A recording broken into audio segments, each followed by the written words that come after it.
First ever factory outlet Mukunda jewelleries KBHP Somajiguda Suchitra Hanamkonda Kothapet Chandanagar Khammam. నమస్తే రమగారు. నమస్తే జయ. రమగారు, మనము కార్తీక మాసంలో దీపదానం చేయాలంటారు. మాసంలో ఏ రోజైనా చేయొచ్చా, లేకపోతే మొదట్లోని, లేకుంటే సోమవారాలు చేయాలా, ఇలా ప్రత్యేకమైన నియమాలు ఏమైనా ఉన్నాయండి? నెల మొత్తంలో ప్రతిరోజు దీపదానం చేయొచ్చు. పురాణంలో ఇట్లా చెప్తారు. ఎలాంటి దీపాలు రమగారు? ఏం పిండి దీపం జయ, వెలిగే జ్యోతిని దానం చేసుడు అంతే. తొలి రోజు నుంచి 30వ రోజు దాకా దీపదానాలు చెప్తారు. ఎవరికండి? బ్రాహ్మడికని చెప్తారు ఎక్కువగా. అంటే క్లియర్ గా చెప్పడం జరిగింది. ఇది ఎట్లా అంటే దేవాలయానికి వెళ్ళి దీపారాధన చేసి ఒక దీపాన్ని బ్రాహ్మణుడికి దానం చేయండి అని చెప్తారు. ఈ దానం చేయటం ఏంటంటే పిండి దీపం ఆ రోజుల్లో వెండి దీపాల హడావిడి ఎక్కడుండింది. ఈ బియ్య పిండితోటి ఇట్లా ప్రమిదలాగా చేసి అందులో ఆజ్యం నెయ్యి పోసి ఒత్తి వేసి వెలిగించి సమంత్రకంగా ఆ పురోహితుడు ఎవరున్నారో అక్కడ ఉన్న అర్చక స్వామిని మంత్రం జపించుకుని ఫలానా నేను ఈ ఫలానా ఈ కార్తీక మాసం దీంట్లో దీపదానం ఒక అహంకరిష్యే అని చెప్పించుకుని ఆయన చేతిలో పెట్టడం. దక్షిణ తాంబూలాదులతోటి ఇవ్వమంటారు. దీపం ఇచ్చి తర్వాత తాంబూలం దక్షిణ ₹1 పావలాభో అర్థం మనం శక్తి అనుసారం 100 101 అందులో పెట్టి ఇవ్వడం. ఎలాంటి ఫలితం వస్తుందని చెప్తారు? అద్భుతమైన ఫలితం వస్తుందని చెప్తారు జయ. దీపదానం ఇచ్చినంత జ్ఞానం ఇంకేది ఇవ్వదు. జ్ఞానం కలుగుతుంది.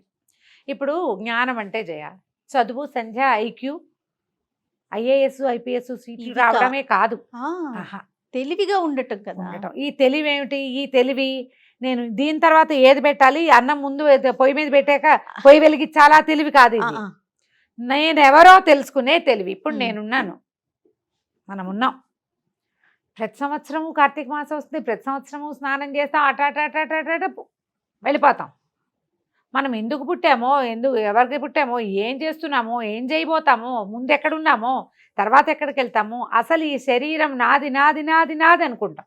నీది అవునో కాదో, అసలు నువ్వెవరు ఇది తెలియాలి. ఆ జ్ఞానాన్ని దీపదానం ఇస్తుంది. లోపల తెలివిడిని కలిగిస్తుంది, లోపల తెరిపిని కలిగిస్తుంది, లోపలికి చూసేందుకు ఒక దృష్టిని మనకి ఇస్తుంది. మామూలుగా సాధారణంగా మనం ఏం చేస్తాం, భగవంతుడిని బయట చూస్తాం. చతుర్భుజుడైన విష్ణువు, లింగరూపిగా ఉన్న పరమేశ్వరుడు, 18 హస్తాలు కాకపోతే 8 హస్తాలతోటైనా 8 చేతులతోటైనా చక్కగా అద్భుతంగా ఉన్న స్త్రీమూర్తి స్వరూపంలో ఉన్న శక్తి స్వరూపాన్ని చూస్తాం. ఈ కంటితో చూసే ఈ ప్రతిమా విశేషం కాకుండా లోకంటితోటి చూడగలిగేది ఏముందో అది తెలుసుకోవటమే జ్ఞానం. ఈ మార్కులు తెచ్చేది, ఉద్యోగం తెచ్చేది, ప్రమోషన్ తెచ్చేది, డబ్బులు తెచ్చేది, 30 తరాల వరకు సంపాదించి దాచిపెట్టేది, ఇదంతా ఏమంటారు? సంసార తాపత్రయం అంటారు దీన్ని. ఈ తాపత్రయానికి అవతల, ఈ సంసార సముద్రానికి అవతల గట్టు ఏమిటి అనేది తెలుసుకునే జ్ఞానాన్ని దీపదానం ఇస్తుంది. అందుకని కార్తీకంలో ఈ పొద్దున్నే స్నానం చేయి. ప్రాతకాల స్నానం విశేషమైనది.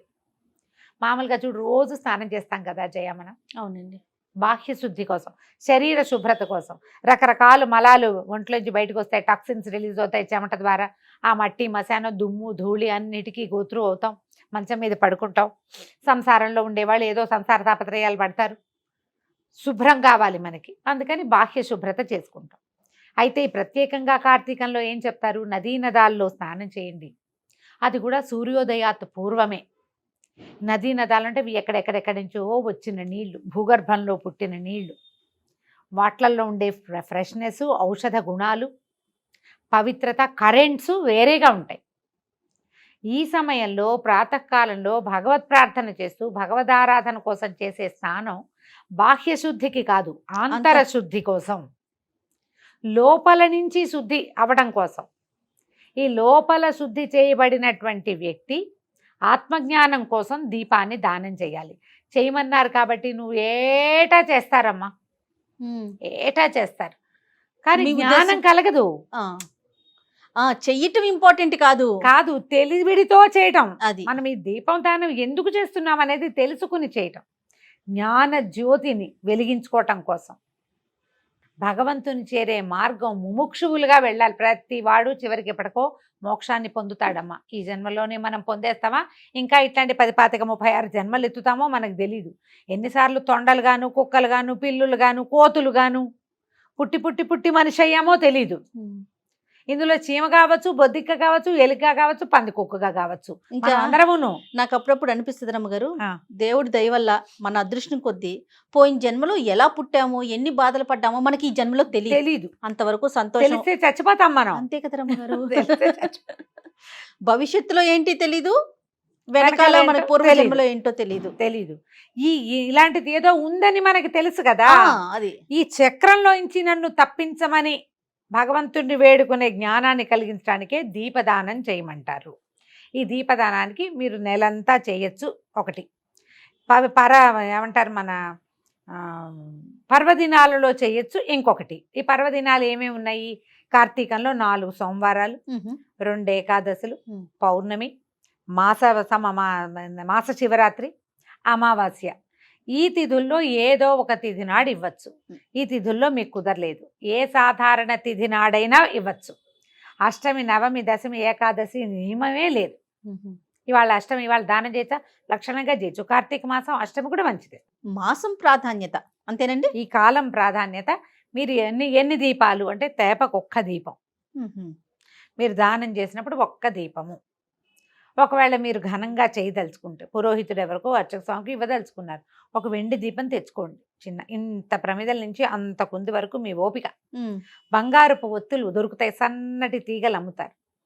బంగారపు ఒత్తి వేసి దాంతో కాటన్ ఒత్తి కూడా వేసేసి ముందు నెయ్యి పోయటం, ఆవు నెయ్యి పోసి ఈ ఒత్తి వేసి వెలిగించి ఆ వెలుగుతున్న దీపాన్ని దానం చేయాలి. ఇదే లెక్క. ఈ నెలలో ఏదో ఒక రోజు చేయండి. దానం చేయటమే ఇంపార్టెంట్. ఈ దానం చేసేటప్పుడు మనం లోపల ఏమనుకోవాలంటే, ఈ జ్యోతి జ్ఞాన జ్యోతి అయి నాలో వెలగాలి, భగవంతుని చేరేందుకు నాకు మార్గం దొరకాలి. ఇలాంటి ధోరణితోటి కనుక దానం చేస్తే మంచిది. ఇదే పద్ధతి. ఓకే. పాత్ర నిండా దాని నిండా నెయ్యి మాత్రం పోయాలి. కొంచెం ఒత్తి వెలిగించి ఇవ్వటం కాకుండా ఆజ్యము అంటే నెయ్యి సరిపడా ఉండి ఒత్తి వేసి వెలిగించిన దాన్ని దానం చేస్తే విశేషం. మీ ఇంట్లో ఏదైనా సత్యనారాయణ వ్రతం చేసుకుంటారు, కార్తీకంలో వ్రతాలు చేసుకుంటారు కదా, అర్చక ఆయన వస్తారు కదా, ఎవరో ఒక పురోహితుడిని పిలుస్తారు కదా, అయ్యగారిని, ఆయనకి ఇవ్వండి. దేవాలయంలో అయ్యగారులకి ఇవ్వచ్చు. పక్కన ఏదో శంకర మఠం ఉంది, అక్కడ ఒక అయ్యగారికి తీసుకెళ్ళి ఇవ్వండి. మన ఇంటికే పిలిచి ఇచ్చుకోవచ్చు, ఆయన వాళ్ళ దీపదానం చేస్తాను అని. దీంతో పాటు ఒక పిండి దీపాన్ని కూడా, అందులోనే ఇది పెడతాము, వెండిది ఉంది అనుకోండి, దాంట్లోనే పిండితోటి ఇలా దీనిలాగా చేసి అందులో పెట్టి కూడా ఇవ్వచ్చు. మీరు వెండిది ఇవ్వలేం, పిండి దీపారాధన చేసేనే వెండి దక్షిణ ఇవ్వండి. 100, 1000, 116లో, శక్తి కొలది 116లో మీ ఓపికను బట్టి అంతే ఇవ్వండి, సరిపోతుంది. దీనికి ఇంకా ప్రత్యేకించి అంటే పలానా వారే ఇవ్వాలి, స్త్రీలే ఇవ్వాలి, పురుషులే ఇవ్వాలి ఏమి లేకుంటే ఎవరైనా, దీంట్లో ఏ విచక్షణ లేదు. పెద్దవాళ్ళు అందరూ, చిన్నవాళ్ళు, కుల విచక్షణ లేదు, ఎవరైనా చేసుకోవచ్చు. మనం దీపం ఇవ్వాల్సింది మాత్రం బ్రాహ్మణుడికి అని చెప్తుంది కార్తీక పురాణం.